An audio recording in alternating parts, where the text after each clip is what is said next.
On the morning of July 30th, 2019, the body of inmate Michael Conway was discovered in his cell at Stillwater State Correctional Facility.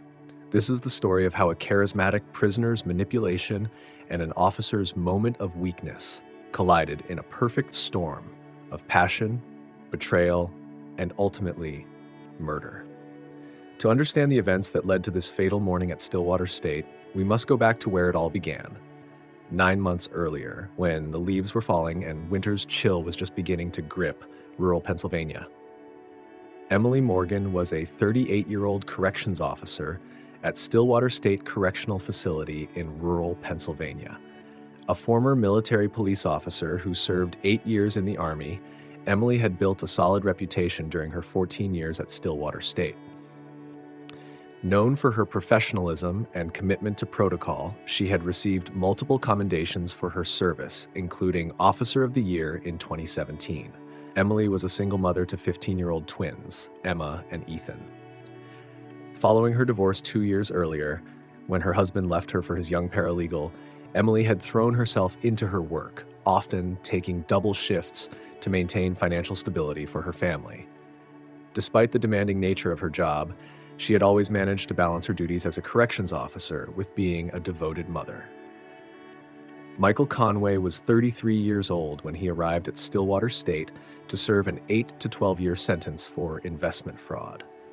A former vice president at Preston Financial Group in Philadelphia, Conway had orchestrated a sophisticated Ponzi scheme that cost his clients over $20 million. Despite his fall from grace, Conway maintained the polished demeanor of his previous life, setting him apart from the typical inmate population at Stillwater State. Inside the prison walls, Conway quickly established himself as a model prisoner. He used his education and financial background to help other inmates with their legal paperwork and appeal documents. This seemingly helpful nature masked a carefully calculated pattern of manipulation that had served him well both in his financial crimes and his adaptation to prison life. His ability to read people and exploit their vulnerabilities had become legendary among both inmates and staff. These individuals' lives would become inextricably linked through a series of events that began in November 2018, culminating in a death that would shake the foundations of the Pennsylvania corrections system and expose the dangerous consequences of crossing lines that should never be crossed. Inside the walls of Stillwater State, November 2018 began like any other month. Emily Morgan carried out her duties with the same quiet efficiency that had defined her 14-year career. Her colleagues barely noticed the subtle strain in her demeanor, masked by years of professional discipline. But inside, Emily was struggling with mounting pressures. The recent news of her ex-husband's engagement to his young paralegal had hit her harder than she'd expected. Between managing the twins' increasing needs and trying to maintain their middle-class lifestyle on a corrections officer's salary, Emily found herself taking more overtime shifts, her world gradually shrinking to the space between her home and the prison walls. Michael Conway had been watching Emily for months. From his position in the law library, where he helped other inmates with their appeals, he had observed the subtle signs of her vulnerability: the extra shifts, the tired eyes, the way she would sometimes stare into distance during her rounds. As a former investment banker who had made a career out of reading people, Conway recognized an opportunity when he saw one. Their first interaction came during Conway's scheduled library time. It was a simple exchange, Conway asking permission to stay an extra hour to help another inmate with paperwork. Emily had heard about Conway's reputation for helping others with their appeals, and his polite professional manner seemed to confirm the stories. What she didn't see was the calculated nature of his request, the way he had timed it perfectly with her shift schedule. By December 2018, their interactions had become more frequent. Conway would engage Emily in brief conversations during her rounds, each exchange carefully crafted to seem natural and innocent. He spoke about his former life in finance, offering casual advice about college savings plans when he overheard her discussing her twins' future with another officer. For Emily, these conversations provided a brief escape from the monotony of her daily routine, a chance to engage with someone who seemed to understand the weight she carried. What started as harmless conversations would soon evolve into something far more dangerous. Conway knew exactly what he was doing. Each interaction was a carefully placed stone in a path that would lead them both toward decisions that would prove fatal. For Emily, these moments were a respite from her loneliness, but for Conway, they were calculated steps in a game he had played many times before. As winter settled over Stillwater State, the nature of Emily and Conway's interactions began to shift. Their conversations grew longer, more personal. During her night shifts, Emily found herself lingering near the library where Conway worked, their discussions extending beyond casual small talk. Conway listened intently as she spoke about her struggles with the twins' college funds, offering financial advice that seemed genuinely helpful. By January 2019, subtle changes in Emily's behavior started to emerge. She began volunteering for extra shifts in Conway's cell block, adjusting her rounds to coincide with his schedule.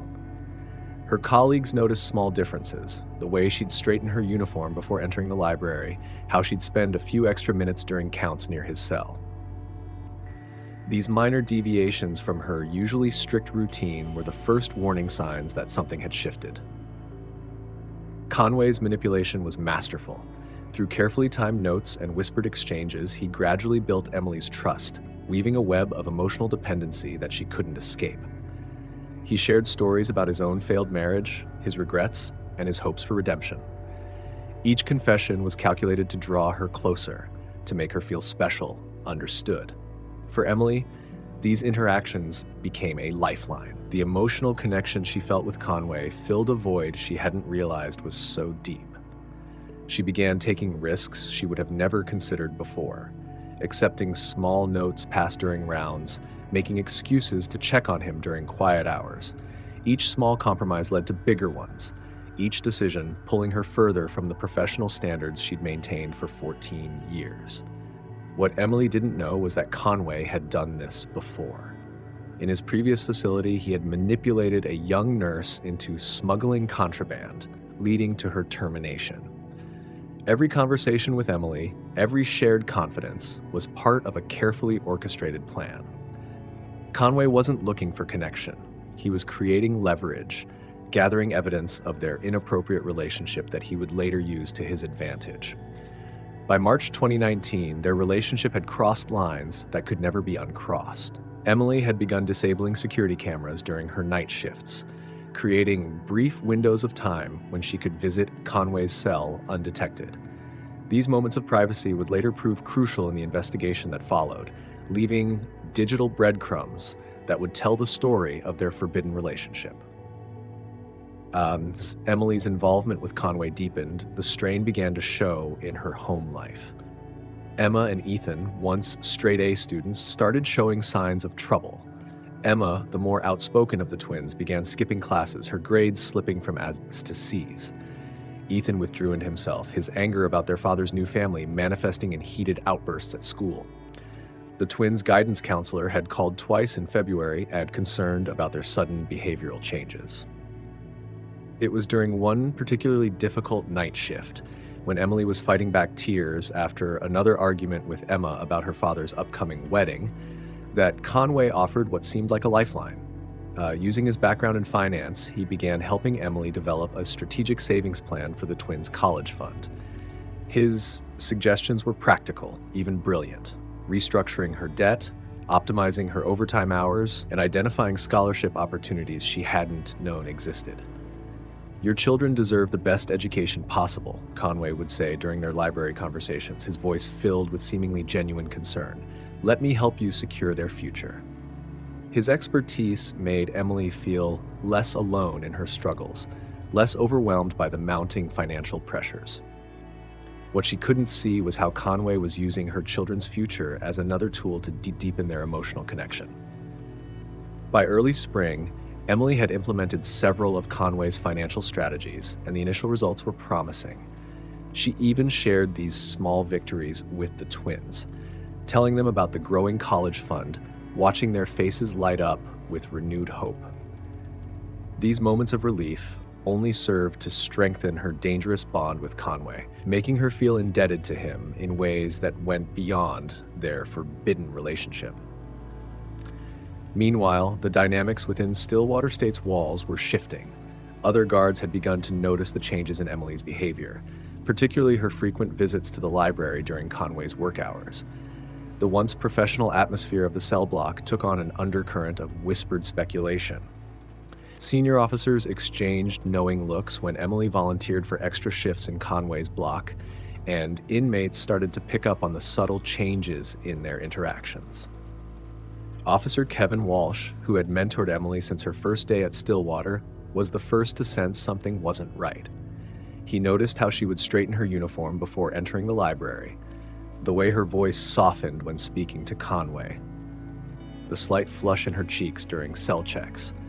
These small details, insignificant on their own, were beginning to paint a concerning picture. Inmates, always attuned to the shifting power dynamics within the prison walls, began treating Conway differently. They noticed his extended conversations with Officer Morgan, the way she lingered near his cell during counts, the subtle exchanges that passed between them during mealtimes. In the complex social hierarchy of prison life, Conway's perceived influence with a senior officer elevated his status, making him both envied and feared among the general population. The atmosphere inside Stillwater State grew increasingly tense as spring turned to summer. Emily's colleagues, once friendly and supportive, began to distance themselves. Lunch breaks in the staff room, previously filled with casual conversation, now fell silent when she entered. Behind her back, whispers circulated about her frequent visits to the library and her unusual interest in Conway's cell block. Other inmates had started approaching Conway differently, seeking favors they assumed he could grant through his connection with Officer Morgan. Some would slip him extra food from the cafeteria, while others offered protection services he hadn't asked for. Conway played this shift in dynamics masterfully, neither confirming nor denying his influence, allowing the speculation to enhance his position within the prison hierarchy. By June 2019, the signs of Emily's isolation became more pronounced. Fellow officers who had once covered her shifts without question now made excuses. During staff meetings, she felt the weight of unspoken judgment in her colleagues' glances. Officer Walsh had tried to speak with her twice about her changing behavior, but Emily brushed off his concerns with rehearsed explanations about helping with inmate rehabilitation. The prison grapevine hummed with speculation. Corrections officers noticed how Emily's radio would sometimes go silent during her night rounds, or how security footage from certain corridors would have unexplained gaps. These irregularities, once easily overlooked, now fed into growing suspicions about the nature of her relationship with Conway. Conway, meanwhile, had begun collecting evidence of their interactions. Every note, every conversation, every moment of compromised security was carefully documented and hidden away. He maintained his model prisoner facade, but other inmates noticed the subtle smirk that would cross his face whenever Officer Morgan was mentioned. In the prison yard, his confidence grew more obvious, his demeanor more assured. The turning point came during a routine cell inspection in late June. Another officer found a handwritten note in Conway's cell. Nothing explicit, but personal enough to raise serious concerns. Though Emily managed to dismiss it as part of Conway's legal paperwork, the incident set off alarm bells among senior staff. The warden ordered increased surveillance of Cell Block D, and Emily found her shifts being subtly rearranged to minimize her contact with Conway's section. As July approached, Emily felt her carefully constructed world beginning to crumble. The professional reputation she'd built over 14 years was eroding, her colleagues' trust disappearing. Yet she couldn't pull away from Conway. Each attempt to distance herself was met with subtle reminders of their shared secrets, of the evidence he had accumulated, of the career she stood to lose. What neither of them realized was that their dangerous game was reaching its breaking point. In the pressure cooker environment of prison life, secrets had a way of exploding into the open, and the consequences would prove deadly. By late July 2019, the suffocating heat inside Stillwater State matched the mounting pressure in Emily Morgan's world. During her night shift on July 28th, a note slipped under the staff room door would shatter what remained of her carefully maintained facade. The message was simple but urgent. Conway needed to see her after lights out. He claimed another inmate had threatened his life. The words were written with a shaky hand, adding to their urgency. Emily's heart pounded as she read the note, her mind racing with fear for Conway's safety. After 14 years of maintaining professional boundaries, she didn't question the request. She didn't stop to consider the risks. By 11:30 p.m., the decision was made. At midnight, Emily disabled the security camera near Conway's cell, a move she had practiced too many times before. The prison corridors were eerily quiet as she approached cell 126, her footsteps echoing against the cold concrete floors. When she unlocked the cell and stepped inside, Conway was waiting. His expression was calm, too calm for someone who had just claimed to be in danger. Emily immediately noticed the tension in his posture, the way he stood with his back against the wall, arms crossed over his chest. The Conway she thought she knew, the charming, vulnerable man who had shared her concerns about her children's future, was gone. In his place stood someone else entirely, someone whose cold calculation showed in every movement. Conway wasted no time. He laid out his ultimatum without hesitation, like a predator that had finally cornered its prey. Help him escape, he demanded, or he would expose their affair to the prison authorities. He spoke with practiced precision, listing every piece of evidence he had collected: letters, notes, timestamps of disabled cameras, even items she had smuggled into the facility. The coldness in his voice made it clear he wasn't bluffing. As he spoke, Conway reached beneath his mattress and withdrew a thick envelope. Inside were copies of their correspondence, surveillance footage, timestamps, and a detailed record of every rule she had broken for him. He had documented everything, building his case methodically over months. Emily stood frozen, watching as he laid out the evidence of her professional suicide, piece by damning piece. The betrayal hit Emily like a physical blow. She felt the weight of his words crushing the fragile trust she had built around their relationship. She tried to reason with him, her voice trembling with desperation, but Conway wasn't interested in negotiation. For him, this had always been a transaction, and Emily was nothing more than a means to an end. As the confrontation escalated, Emily saw her entire world dissolving before her eyes. Her career, her reputation, her children's future, everything she had worked for was balanced on the edge of a knife, and Michael Conway held the blade. As the confrontation in cell 126 intensified, Conway took a step closer to Emily, his demeanor turning more menacing. His eyes, once warm and understanding during their library conversations, now bore into her with a chilling detachment. The transformation was complete. The mask of the charming, helpful inmate had fallen away entirely. "I've given you everything you need to know," Conway said, reaching under his mattress again. This time, he pulled out a makeshift shiv, a piece of sharpened metal wrapped in cloth for grip. He didn't intend to harm her. The weapon was merely a prop to reinforce his threat. But to Emily, who had spent 14 years dealing with prison violence, it represented the final betrayal. The world seemed to blur around her. Months of manipulation, the risk to her career, her children's uncertain future, and now this threat. It all crashed together in her mind, drowning out rational thought. Her fear, betrayal, and anger surged through her veins, 14 years of professional training crumbling in an instant. In the heat of the moment, Emily lunged forward. A struggle ensued, chaotic and desperate. Conway, caught off guard by her sudden movement, lost his grip on the shiv. The weapon clattered to the floor, the sound eerily loud in the confined space of the cell. Without thinking, Emily grabbed it, her hands trembling as they closed around the cold metal. Her vision narrowed to the man in front of her, the man who had used her, manipulated her, and now threatened to destroy everything she had left. At 12:37 a.m., Emily acted. The first strike was fueled by panic, the second by anger, and the third by a twisted mix of both. She wasn't counting, wasn't thinking. All she knew was that she had to stop him. When it was over, Emily stumbled backward, half the shiv slipping from her bloodied hands onto the floor. Conway's body crumpled to the ground, his eyes wide with shock, his breath coming in short, shallow gasps. The cell fell silent except for the sound of her ragged breathing. She stared at what she had done, her mind unable to process the reality of it. For a brief moment, she thought about calling for help, about trying to save him, but the damage was already done. Michael Conway was gone, As the minutes ticked by, Emily's training kicked in, not as a corrections officer, but as someone desperate to survive. She began to clean the scene, wiping down surfaces and arranging Conway's body to make it look like an attack by another inmate. She placed the shiv near his hand, hoping to create the illusion of a fight gone wrong. By 1:15 a.m., she slipped out of the cell and reactivated the hallway camera, her movements mechanical and devoid of thought. But no matter how carefully she tried to cover her tracks, Emily knew the truth would eventually surface. The bond that had once brought her solace had now destroyed her, leaving her trapped in a web of her own making.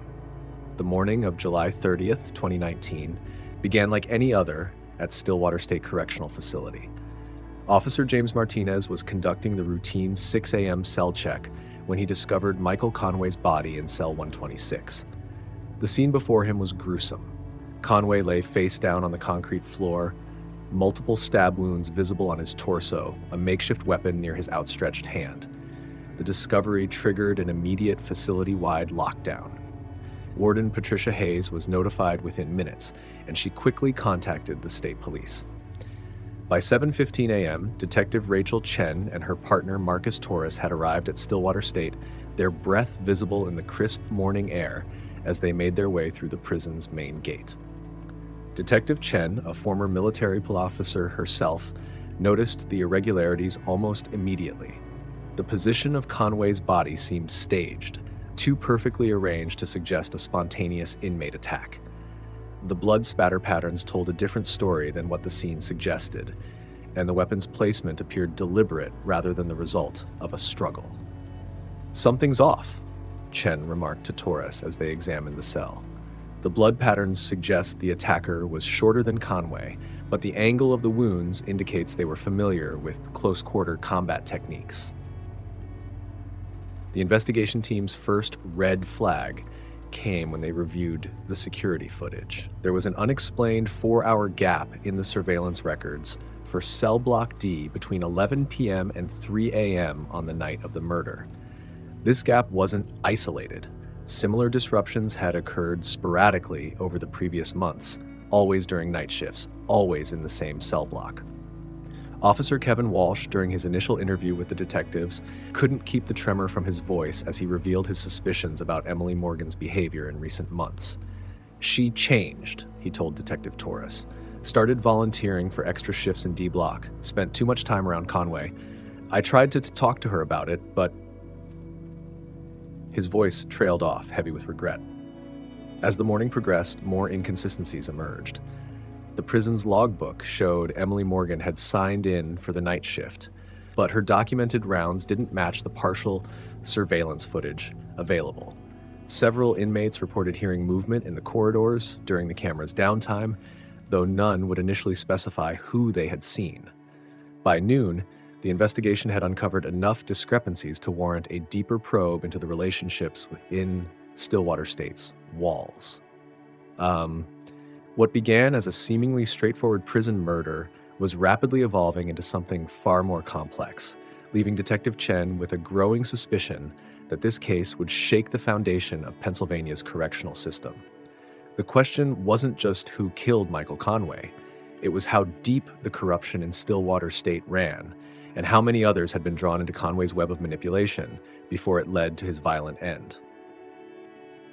As August 2019 began, the investigation into Michael Conway's murder intensified. During a thorough search of his cell, Detective Chen's team discovered a loose brick near the base of the wall. Hidden inside was a carefully wrapped package containing dozens of letters, each one potentially damaging to Emily Morgan's career and freedom. The letters revealed an intimate correspondence that had evolved over months. While some were seemingly innocent discussions about financial planning and Emily's twins, others contained explicit details of security camera schedules and guard rotations. Conway had meticulously documented every compromise, every favor, every moment of weakness. He built his case like a prosecutor, Detective Torres noted during a briefing with the district attorney. Every letter, every security breach, every meeting, all cataloged with dates, times, and potential witnesses. Conway wasn't just manipulating Officer Morgan, he was creating an insurance policy. Phone records obtained through subpoena painted an even more disturbing picture. In the months leading up to Conway's death, numerous calls had been placed from the prison's restricted staff phones to Emily's personal cell phone, all during her night shifts. The calls, ranging from 2 to 15 minutes, created a timeline of escalating contact that coincided with the security camera disruptions. By mid-August, witnesses began coming forward. An inmate working in the library, promised immunity for his testimony, described watching Officer Morgan and Conway's relationship evolve. It started with just talking, he told Detective Chen. But then there were touches, nothing obvious, a brush of the hand when passing papers, standing too close during conversations. Conway knew exactly what he was doing. The forensic evidence proved most damning. DNA analysis of blood spatter patterns in cell 126 confirmed what Detective Chen had initially suspected. The attack hadn't been a random act of prison violence. The height and angle of the wounds matched someone of Emily's stature, and traces of her DNA were found under Conway's fingernails, suggesting a close-quarter struggle. More revelations emerged when investigators interviewed Lisa Conway, Michael's ex-wife. She revealed a pattern of manipulation that stretched back years before his incarceration. Michael didn't just con people financially, she explained, her hands trembling around a coffee cup in the interview room. He collected people's vulnerabilities like others collect art. And he was patient. He could spend months, even years, setting up his endgame. The breakthrough in the case came from an unexpected source. On August 28th, during a routine evidence review, Detective Torres discovered a microdrive cleverly concealed in the spine of Conway's prison library card. The drive contained a video file, footage Conway had somehow recorded using a smuggled phone showing intimate moments with Emily in the library after hours. The timestamp was just 3 days before his death. As summer drew to a close, the investigation had compiled an overwhelming body of evidence. What emerged was not just the story of a murder, but a calculated game of manipulation that had spun fatally out of control. Emily Morgan, the once respected officer, had become entangled in a web of her own making, and the price of breaking free had been written in blood. The case was ready to move to prosecution, but the ripple effects of Conway's death were just beginning to spread through Stillwater State. Questions about security protocols, staff oversight, and the very nature of inmate-officer relationships would soon force the entire Pennsylvania correction system to face uncomfortable truths about the thin line between keeper and kept. For Detective Chen, one question remained unanswered. In the complex power dynamic between Conway and Morgan, who was truly the predator and who was the prey? The trial of Emily Morgan began on October 15, 2019, transforming the quiet town of Stillwater into an impromptu media circus. News vans lined the streets outside the Cumberland County Courthouse, their satellite dishes reaching toward the gray autumn sky like metal trees. National news networks descended upon the small Pennsylvania town, turning a local tragedy into a nationwide sensation. Prison guard romance turns deadly, screamed the headlines. Every major newspaper and television network seized upon the salacious details of the case. The story had everything: sex, betrayal, murder, and the ultimate abuse of power. Local residents found themselves being interviewed by reporters from as far away as Los Angeles and New York, each trying to capture the small-town shocked by scandal angle. For Emma and Ethan Morgan, now 16, the media attention was devastating. Their high school became a battleground of whispers and sidelong glances. School administrators were forced to escort them through back entrances to avoid the photographers who lurked near the campus, hoping to catch a glimpse of the murderer's children. Their father, in a rare moment of paternal intervention, moved them temporarily to his new home in Philadelphia to escape the circus. Inside the courthouse, the prosecution painted a damning picture. Assistant District Attorney Sarah Reynolds methodically laid out the evidence during her opening statement, her voice steady as she described how Emily Morgan had betrayed not only her badge, but the very foundation of justice she was sworn to uphold. "This isn't just about a corrections officer who crossed a line," Reynolds told the riveted jury. "This is about a calculated series of choices that ended in premeditated murder. Emily Morgan didn't just fall from grace, she jumped with both eyes open. The defense, led by veteran attorney James Whitaker, attempted to spin a different narrative. He portrayed Emily as the real victim, manipulated by a master con man who had spent his entire life exploiting others' vulnerabilities. Michael Conway wasn't just a fraudster, Whitaker argued. He was a predator who found his perfect prey in a struggling single mother doing her best to survive. As October wore on, the daily testimony became a macabre theater. Current and former Stillwater State employees were called to the stand, each adding another layer to the complex relationship that had developed between officer and inmate. Officer Kevin Walsh's testimony proved particularly powerful, his voice breaking as he described the changes he'd observed in his former protege. "I should have done more," Walsh admitted on the stand, unable to meet Emily's eyes across the courtroom. "I saw the signs, but I didn't want to believe that Emily, that someone I'd trained, someone I trusted, could fall so far." The small town of Stillwater found itself divided. Some residents, particularly those who had known Emily for years, couldn't reconcile the dedicated mother and respected officer they knew with the woman portrayed in the media. Others, especially families of corrections officers, demanded the harshest possible sentence, seeing her actions as the ultimate betrayal of their shared profession.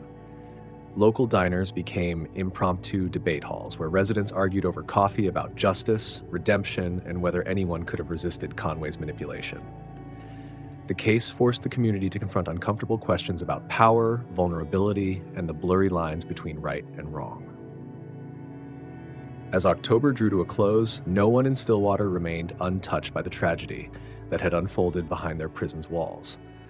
The trial was far from over, but the peaceful anonymity of their small town had been irrevocably shattered. The prosecution's case reached its emotional peak in early November 2019 when Lisa Conway took the stand. Michael Conway's ex-wife provided devastating testimony about his pattern of manipulation, describing in detail how he had systematically exploited her own vulnerabilities during their marriage. "Michael could make you feel like you were the most important person in his world," Lisa testified, her composed demeanor cracking slightly. "But it was all a performance. He studied people like a scientist studies specimens. Emily Morgan wasn't his first victim, and she wouldn't have been his last." The courtroom fell silent when the prosecution played the video recovered from Conway's hidden microdrive. The footage, though brief, showed intimate moments between Emily and Conway in the prison library. Emily sat rigid in her chair as her professional destruction played out on the courtroom screens, her face a mask of contained anguish. The defense's strategy shifted as the trial progressed. Unable to deny the overwhelming physical evidence, attorney James Whitaker focused on Emily's state of mind during the fatal confrontation. A forensic psychiatrist testified about the psychological impact of long-term manipulation and the effects of emotional abuse on decision-making. "What we see here," Dr. Sarah Henderson explained to the jury, "is a classic case of coercive control. Mr. Conway created a psychological prison for Officer Morgan long before she took his life." Emma and Ethan Morgan's testimony on November 15th proved to be the trial's most heart-wrenching moment. The twins, speaking publicly for the first time since their mother's arrest, described the gradual changes they had observed in her behavior during the months leading up to Conway's death. "Mom stopped smiling," Emma told the hushed courtroom, her voice barely above a whisper. "She was always tired, always checking her phone. We knew something was wrong, but we didn't know how to help her." On November 22, 2019, after 8 hours of deliberation, the jury reached their verdict.